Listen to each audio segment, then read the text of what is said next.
Hi, everybody. Good morning, good afternoon. Thank you so much for joining us today as we are unveiling the Mythos. We're debating on the correct pronunciation here of runtime security.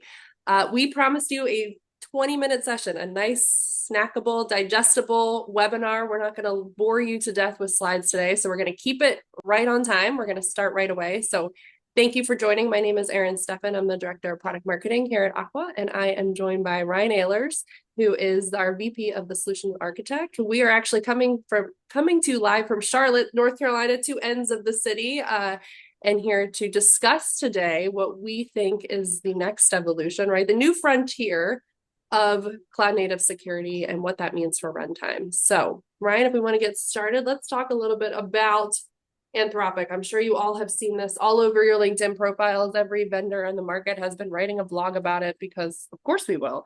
And why should we be doing this? Why is this scary? Why am I going to take, hopefully your first sips of coffee this morning and scare you to death about what this means in terms of security? Because Anthropic, a few weeks ago now, has introduced the Mythos preview, and this is its new frontier model, right?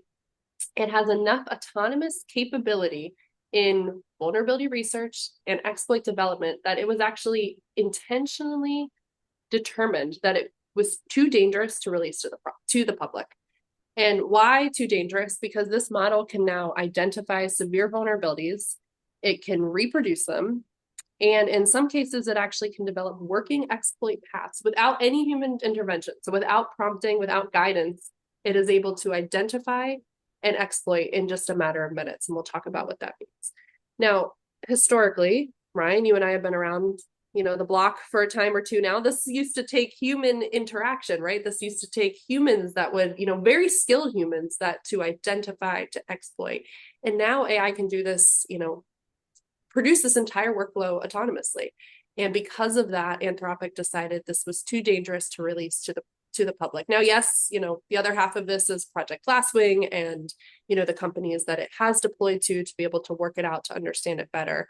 But the purpose of our conversation today is that this should tell you everything you need to know about the direction that security is heading. And that if we can move from just, from weeks of remediation speed to just minutes of attacker speed, right now we already have a disconnect. And the traditional security tools that we have in place today, while still helpful, right? Your scanning, your vulnerability management, your posture management, yes, all still vital.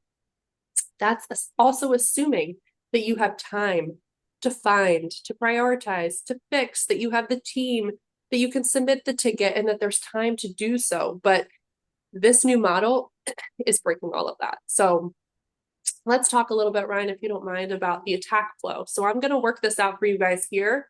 When I hand it over to Ryan, he's going to talk about this a little bit more in practice, less in theory.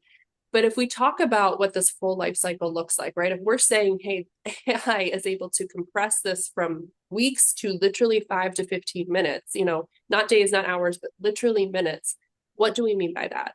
And so if we first start with the fact that AI now can analyze code within 2 to 5 minutes, right? AI, the model can scan the entire code base.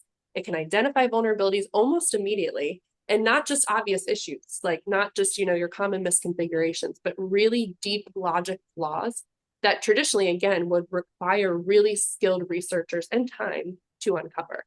And so this alone is faster than most scanning tools can keep up with. And the worst part, the scary part, is this is just the starting point. So analyze code 2 to 5 minutes. Next, we're looking at the ability to generate an exploit, which can happen, in 1 to 3 minutes. So once AI has identified that vulnerability, they're not just reporting it. They're not just saying, hey, flag it, we need to create the ticket, we need to work on this. It's generating that working exploit automatically.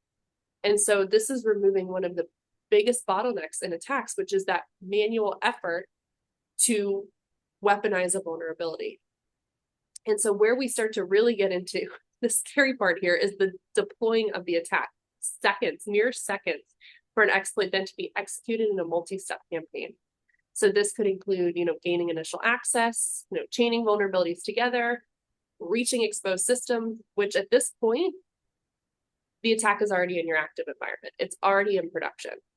And runtime exploitation is where this really becomes a serious incident. because now the attacker has access to your live production systems, your critical banking app, for example, your retail scanning system, for example. The attacker can then escalate privileges, it can start to establish persistence, and it begins to move within the environment.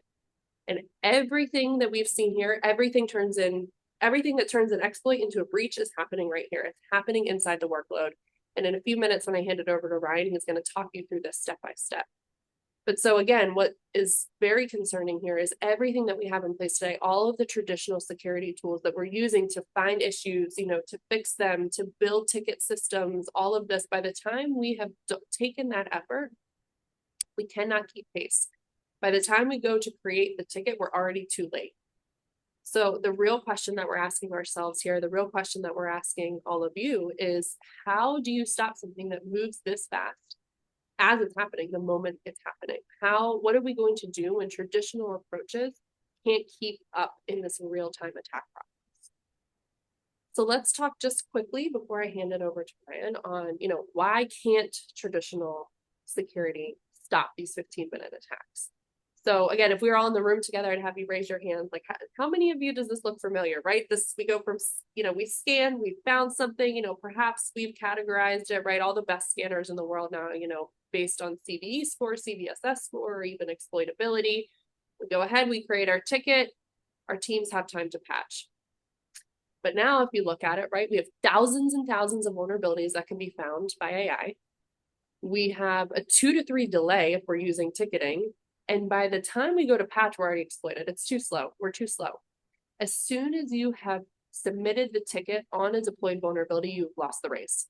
We're too far behind because, as we just looked at in the previous slide, we can scan that code base in minutes. We can generate the exploit code. We can launch the attack, and we can begin the runtime exploitation almost immediately.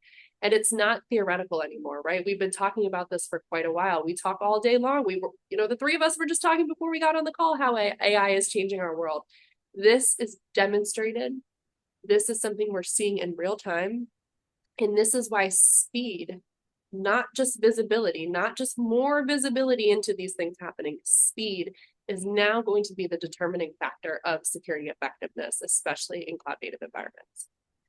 So I hope I scared you all enough for your Thursday. I'm going to hand it to Ryan, who's going to talk about, all right, what the heck can we do about this entire situation? So Ryan, over to you. Yeah, and Erin, I think thank you for that. And I think the answer is just like you're leading to, right? The answer on all this is you need the capacity to detect things in real time. So these malicious behaviors and actions, you need to be able to detect them in real time. And probably just as importantly, you need to be able to block the malicious actions that come off of those behaviors. If somebody does something bad, or they start moving through a system, it looks malicious, that's a behavior. And then as they try to actually do something, a reverse shell or a malware attack or opening ports or whatever it is, you need the capacity to block that in real time. Then of course, once you're able to do that, you're able to contain them from moving laterally, what have you. And let me step you from this sort of theoretical into the practical. So this slide is actually pretty fun because this story here came from Claude, right? So we use the Opus model. The Opus model is very familiar with the coming Mythos model. And we say, hey, listen, if you had access to this Mythos model, Claude, which very soon it will do, how would you leverage it to perform an attack inside of next generation applications, right? Inside these next generation web applications, these containerized applications, these blend of function driven applications, all these things running inside of your cloud infrastructure. I mean, how would you do it? And of course, 3 seconds later, it had a full answer for me, which is terrifying. But the first thing it said is, let me map this against the MITRE ATT&CK framework. And the first thing that it would do is it would find an application flaw. And I know a lot of people out there are thinking, well, if we scan enough things on the left-hand side before it's pushed and promote into production, then we can plug most of these application flaws. And to that, I would say you should probably read the article where the Mythos team pointed the Mythos model at Firefox. So Firefox, I don't know if you don't know, Firefox is a browser. It's been around a long time. It's been around 22 years. I know that Gen Xers, that kind of hurts a little bit, but it's been around for 22 years, and it has gone through 150 major revisions. It's had thousands of security patches. This thing has been hardened for 22 years. They turned Mythos loose on it, and within an hour, it had 181 net new vulnerabilities that it found. This is a truly hardened, historically secure browser instantly found 181 different points of entry. So what happens in the Aqua world when that happens? Meaning there's an application that's made it through your CI/CD pipeline and it's launched, and this new AI model finds something or some way to exploit it. Well, the first thing that's going to happen is there's going to be some sort of recon and resource development as it tries to take advantage of there. And if these applications start signaling out, right, they start trying to perform some sort of privileged or access privileged ports or ephemeral ports, we're going to find that, right? We will be able to block that thing in real time. We have an agent. It's called an enforcer. It's taken us 11 years to build it to the point where it's truly stable enough that it can monitor all these things at the appropriate depth to identify accurately that there is a security challenge, and then the corresponding blocking actions associated with it to keep you safe. Then, of course, this AI is going to then craft an exploit. It's going to target a previously unknown logic flaw in a sidecar. And there's sidecars all over these container-based environments. You use it for monitoring. You use it for um, intermediary movements of data. Use it for all sorts of things on these sidecars. Well, that's to launch a sidecar, you've got to launch some sort of an executable, and that image, that original image is going to drift, meaning new files will be created, new processes will be respawned. All of that is detected in real time by Aqua. We have the capacity to block that. The attack would then spawn a reverse shell. Reverse shell is one of the most common ways of trying to maneuver around these containers and containerized environments.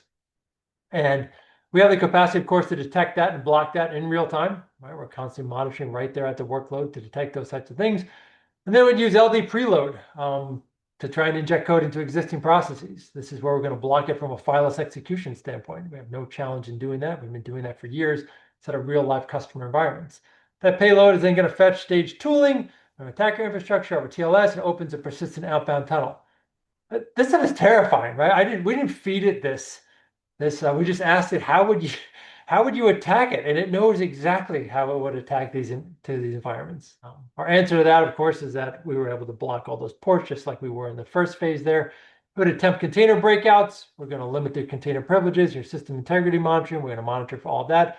And last but not least, once it's gained some level of persistence inside of that environment and some level of lateral movement, it's going to execute it on its actions and objectives, which means, of course, that it's going to deploy that payload. You're going to get some crypto miner, or more than likely, you get some form of malware that's going to start to pull out your secrets, pull out your data, infiltrate further, and give us all headaches. Anyways, this again is a bit more in terms of practicality, but let's talk about some of these controls that we can put into place to make this happen. So I'm going to escape out of this, potentially. There we go. And we go over to live interface. This is the Aqua console, and we start here on the vulnerabilities tab. The shift left is not dead, right? It's just not as effective anymore. And you still want to have your code in your build pipeline and all of that as hygienically accurate as you can, meaning you want to get all these vulnerabilities out of there. We're going to automatically detect all the CVE hits inside your environment across all your different workloads and paths and images and VMs and all the rest. We'll identify which of these are available to be exploits. So you can start to narrow down your scope of work. So you're not looking at thousands of things at once. You're looking at 44. And then we can see which of these are available from a remote exploit perspective. So, in terms of your shifting left, this is still something you need to do. You still need to clean up your environment, make sure there's as few known vulnerabilities as possible moving into your code. But this talk is about sort of the next generation, like what happens when everything's clean on the left-hand side, but you're still getting attacked by these next generation AI models. And the way that we block that stuff is through something called a policy. We have different types of policies. An assurance policy assures that garbage doesn't make it into your production environment. What I mean by that is we're scanning your static code, we're scanning your build pipelines, we're scanning the images that are created. And if there's any sort of breach from your security policy inside of those components, you can fail to build the pull request, you can fail to build, you can fail it from even getting instantiated into your environment to make sure that you remain secure across these pieces. But the piece we're going to focus on most today is going to be the runtime policies. Runtime policies are your real-time detection and blocking. We'll do it at a container level because we're talking about next generation web applications. And of course, you would give it a name. We don't need to give it a name, demo environment, and you would give it a scope. A scope inside of the Aqua world is our ability to differentiate different policies for different business units or different groups or different clusters or whatever it is that makes sense in your environment. And then you're going to set up a mode for this thing. Your enforcement mode can be set to audit, which means that we are going to detect and we are going to alert, or it can be set to enforce, which means that we will actively block these malicious activities from happening inside of your environment. Of course, you can start here on your, whatever it is, right? We can start with, what did I start with on my last one? We'll start with the reverse shell, right? So to actually detect and block reverse shells, it's going to be just select this item here. You're going to be able to choose that you're going to do it off. You can, of course, allow specific processes. Some processes are going to spawn additional child processes. You can whitelist these things from happening. But if you have this in enforce mode and you have your reverse shell control that been enabled, you're going to detect it in real time and you will block that in real time. So all of that next generation attack is going to see is it's going to attempt to spawn a reverse shell and it's immediately going to get shut down. It's going to move on to other things, right? It's going to move on to trying to drift, right? It's going to do some sort of fileless execution, or it's going to actually do some sort of drifting on your image. And we're ready for it. These controls are put into place. You can include your script files in your drift, and you can have specific processes that are allowed to spawn. And then anything beyond that on your hardened image are going to get blocked. So we're constantly monitoring the instantiated images as they're running inside these containers. Any sort of a challenge, any sort of a drift that hasn't been whitelisted, we are going to block that thing. And of course, again, you can set it across multiple scopes so that maybe your universal scope is fairly lax, but as you get into specific teams that are aligned more directly to the way that your business operates, you're going to set these things up pretty tight because you're going to have pretty hardened images. The last control I'll talk about is sort of that last piece that we showed in the previous slide, which is your real-time malware protection. So once the AI is able to persist a bit, is able to move a little bit laterally, gain a little bit of access inside your environment, it's going to try and drop a payload. It's going to try and drop some piece of malware in there behind your firewall, or it's a crypto miner, or whatever it may be. And what's unique about Aqua in this is not just the real-time monitoring and blocking, but we're going to collect all the forensic artifacts required in order to pass your audit is what it comes down to. You have all these SOCs out there and you have security engineers. And when we say that we got attacked by malware, they need to have the file where that malware was present. And they need to have some level of memory dump in order to prove that, yes, this was in fact active inside of our environment. And we are unique. We have a patented way of collecting something called a selective memory dump, which is a very small megabyte sized memory dump instead of a gig memory dump, so that it is usable and actionable, and you can push it into whatever memory forensic tool that you want, volatility or whatever. But anyways, let me show you how it works in real time. What happens here is when any of these controls get breached, whether it's from the audit mode or from the other, you are going to get a detection. So here's your reverse shell that we set up earlier. And when this reverse shell happens, somebody tries to run a bash dash I, we're going to get all the event data associated with it. And we're going to know that this thing got blocked, right? We're collecting all this forensics information over the timeline, but when it actually happened, we're going to block the reverse shell. We see exactly when that happened on our timeline. Another good example for us is that malware piece. If I go here and I did this down to malware. All right, going down to my different demo environments, I can select on this incident. And of course, these incidents can be sent wherever you want. You send them to Splunker. You'll see I get the same type of event data. It's going to tell me, yes, which image this was associated with. I can see that that the malware ran. I can see that it triggered our pieces. I can look at its timeline over its events over the timeline.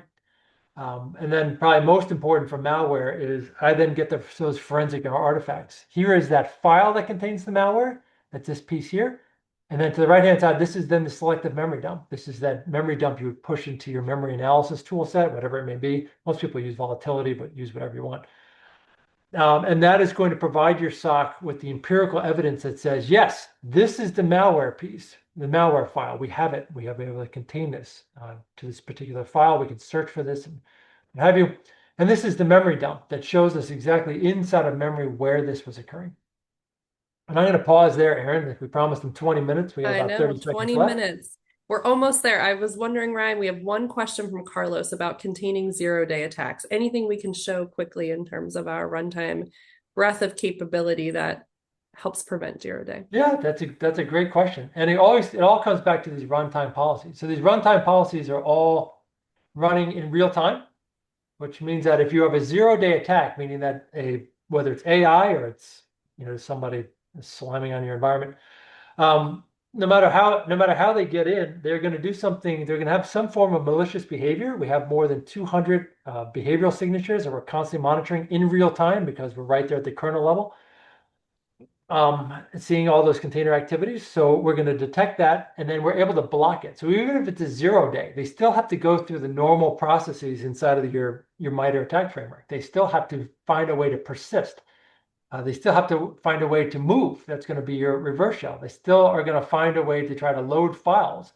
They're still going to find a way to move laterally, right? They're going to try and take advantage of certain privileges out there. They may try to embed AI models. We have the capacity to see those AI models and block those AI models in real time. So no matter what it is they're doing on a 0-day attack, it's still going to fall down into two categories. They're going to do some level of malicious behavior, which we will detect, even if we don't know what to call it because there's no CVE. And they're going to do some sort of malicious action that we will block in real time to keep you safe. Perfect. Thank you, Brian. I know we promised 20 minutes. We went one over. Thank you all for the questions. We do want to keep mindful of everyone's time. We will follow up any of the other questions that we have in the chat. We will have your account representative reach out with a response, but thank you all for joining. We hope to deliver more of these 20-minute sessions to you in the future, but thank you, Ryan, for the presentation, and thanks for coming and helping us unveil the mythos behind runtime security. Everyone have a great day. Thanks. Bye-bye.